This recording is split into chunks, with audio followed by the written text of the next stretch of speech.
I wanted to say something, but I'm not going to say what I wanted to say because you already know. Like the great Nastratin Hoja said, do you know what I'm about to say? No, then I'm not going to say it. Next time he came, he said, do you know what I am about to say? And some people said, yes, we know. Then what's the point of saying it? And then he came the first time, and he said, do you know what I have to say? Half of the people said they know, the other half said they don't. And Nasratin said, I don't know, it's Nasreddin, I know the correct name has these pronounced. But he said, now the half that knows should tell the half that doesn't know what I'm about to say. So, basically, what I wanted to say is to talk a little bit about the secularization of political concepts. But then it struck me while I was talking to you and listening to you, because everybody's covered this point, this idea of a transition between religious terms, religious concepts into political concepts. And I found it very unsettling for this reason. So my talk is going to be centered on a very particular denominational understanding of not religion. So in a certain sense, I'm stepping out of the normal current academic vocabulary and I'm trying to think with my own words, not with established concepts. So I started to doubt that the process of secularization is starting only in modernity. Now there is this discussion about, especially within Christianity, so that's why I wanted to say it from the beginning, because this is a very, in a certain sense, a very narrow approach.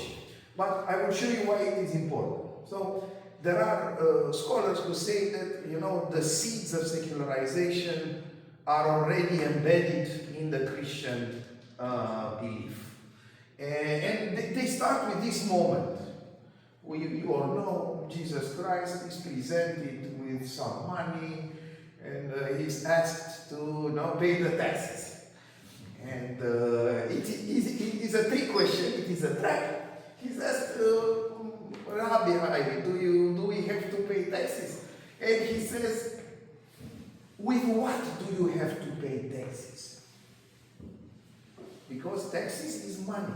It's a very interesting concept. So you said, look at the money. What do you see on the money? Whose face is on the money? Is it my face? No, it's not my face. Whose face is on the money? It's the Caesar's face.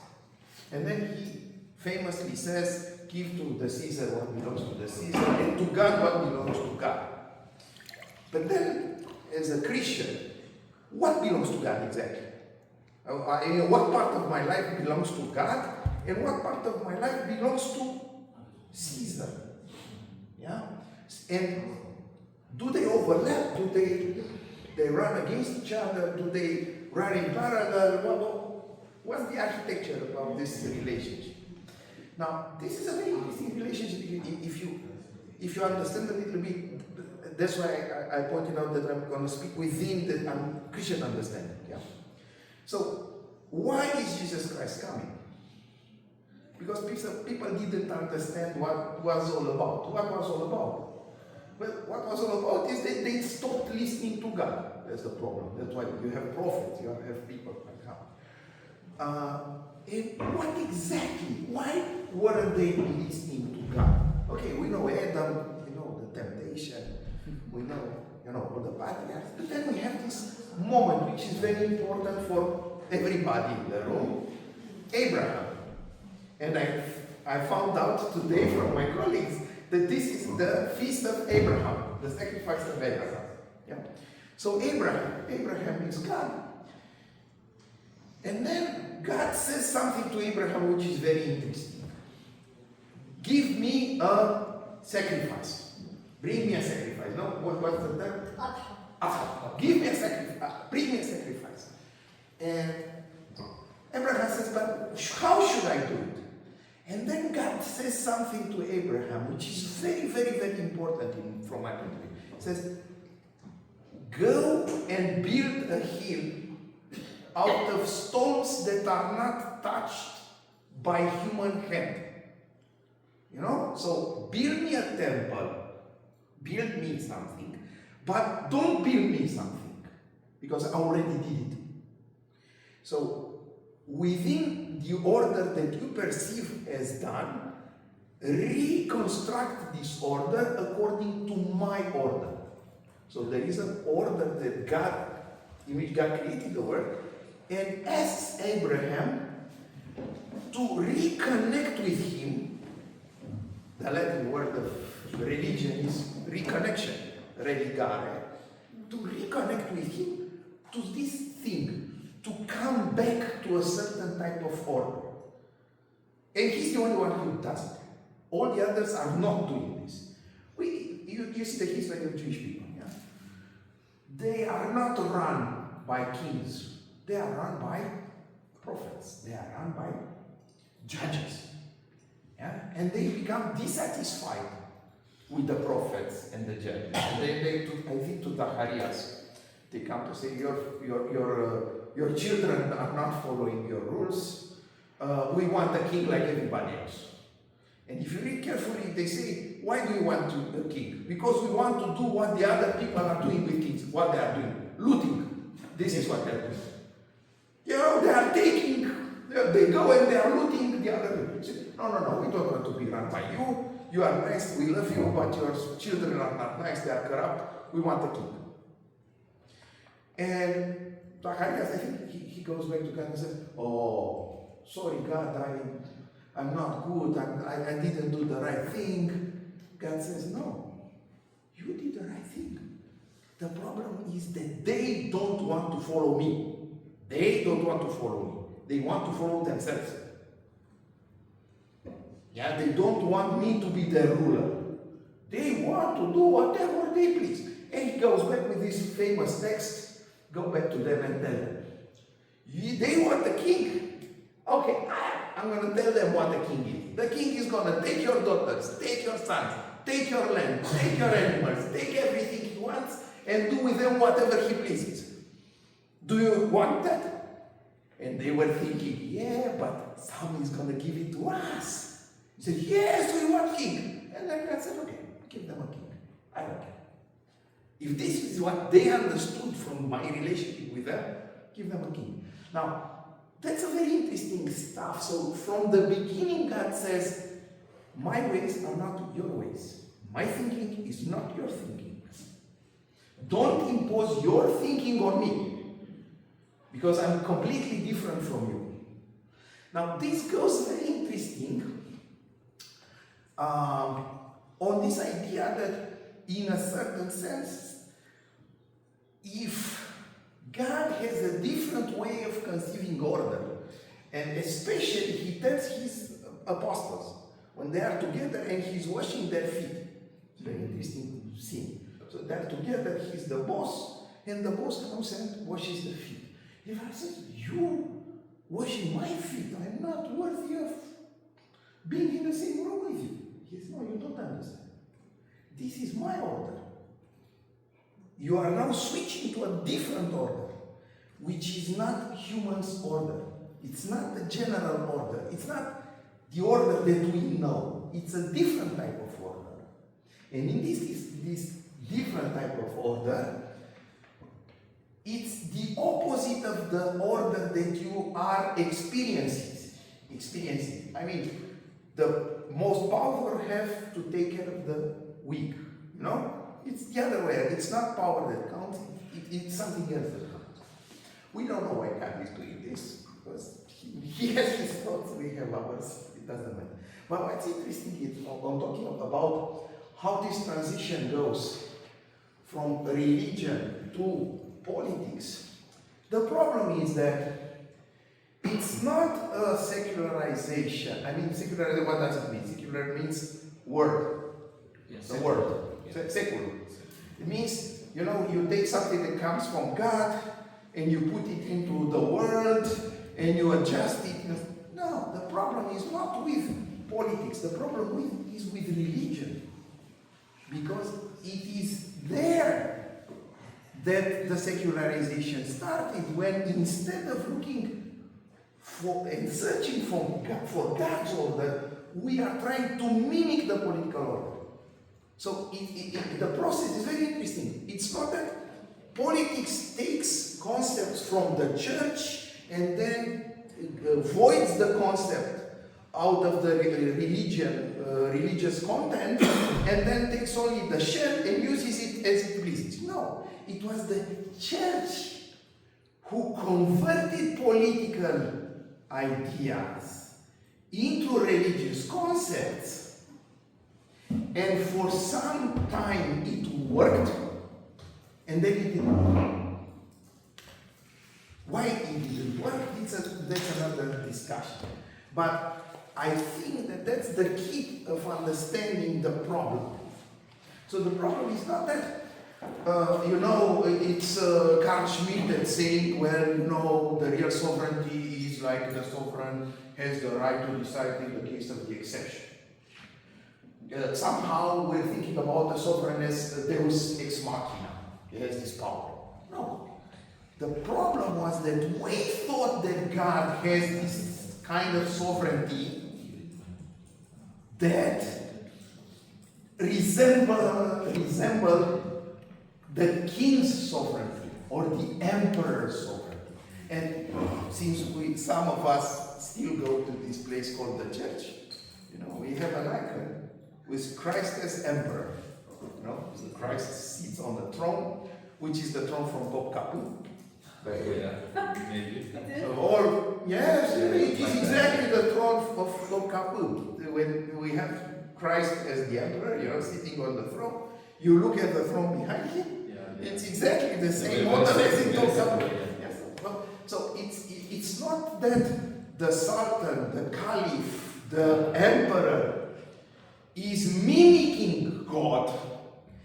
It is God that mimics the emperor, which is blasphemy for all the denominations.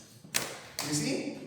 And it is because we import it in the beginning, exactly like in the Jewish tradition.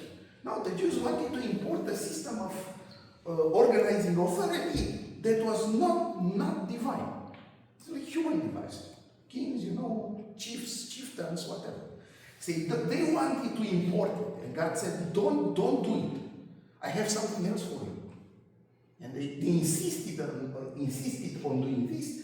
We did the same thing. So we thought that, instead of the order as we understood it, as a hierarchy like the emperor and everything went one. This is the true hierarchy, and this is like God's hierarchy. But what we did, we just projected the concept of power, of organizing ourselves, into a reality that is not of the same nature. That's why, for instance, when we're talking about hierarchy, for instance, within Christianity, the hierarchy that we understand is not a hierarchy like in a military situation. It's a completely different hierarchy. It's the hierarchy of somebody who experienced something and is leading the way, not ordering. It's lead by example. First you do it, and then the others will follow because they see what you are doing. So, what I'm trying to say here is that we have different models, let's say, in which we try to establish this equivalence between something that belongs to the thinking of the church or the religious thinking to something that belongs to the political thinking. But the problem is that instead of moving concepts from the religious thinking into the political thinking, we imported concepts from the political thinking into religious thinking. And I don't think that they are compatible. they are compatible. And the problem, the tension that we live now is not the tension that our link with God is diminishing because of this secularization. What we are afraid of is that the link with God is getting stronger and is taking us out of the comfort of our conceptions that were profoundly secular to begin with. So what I'm doing, I'm flipping the discourse. Yeah? So instead of, we secularized politics, who used to be like this, we took the concept from, no, we took political concepts and we put it into religion, and when they don't match, and this is a huge tension.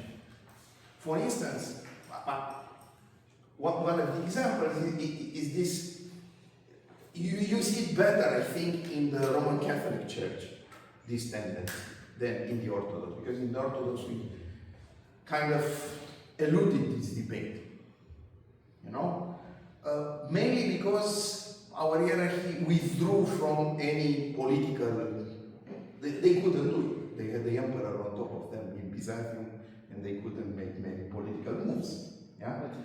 They weren't as independent as Rome. Rome was more independent. It can assume more roles.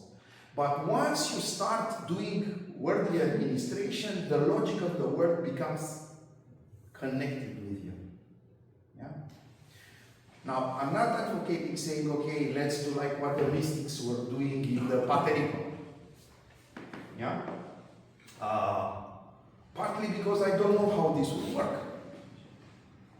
Yeah? If we live like in the Paterico, if you heard about the Desert Fathers, the stories of the Desert Fathers, there are very interesting stories written in the 3rd or 4th century in Egypt, stories about mystics there, and they have very interesting views about how they should be organized. And what's very interesting with them is that for them, the presence of God is always there and organizes them. And just to give you an idea how this works, so one of the oldest book of rules that we have in the Christian church is the book of rules, the Typicon it's called, of Saint Sava's monastery next to Jordan in Palestine, in Israel. And there you have, I think from the 4th, 5th century, you have all the Typicon, the rules that you have to live by in the monastery. And they tell you how many leaves to eat, when to start praying, when to pray. Father Dura tell me when to stop. And okay, so they have like hundreds of pages of what to do. Regulation, written. Yeah? That's the law. And then the last one, and now I'm quoting from exactly like Wittgenstein. The last one is, so you can do all these things, or you do how the elder tells you to do. So you can either respect the whole book, or you do what the starets, the abbot, wants.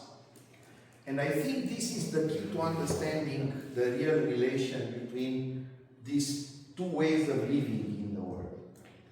So either we make institutions that allow an almost, like Marguerite discovered, almost automatic process, of management of human affairs, or we seek another type of order, which is not the order that we're thinking with our head. And that would be all. Thank you very much.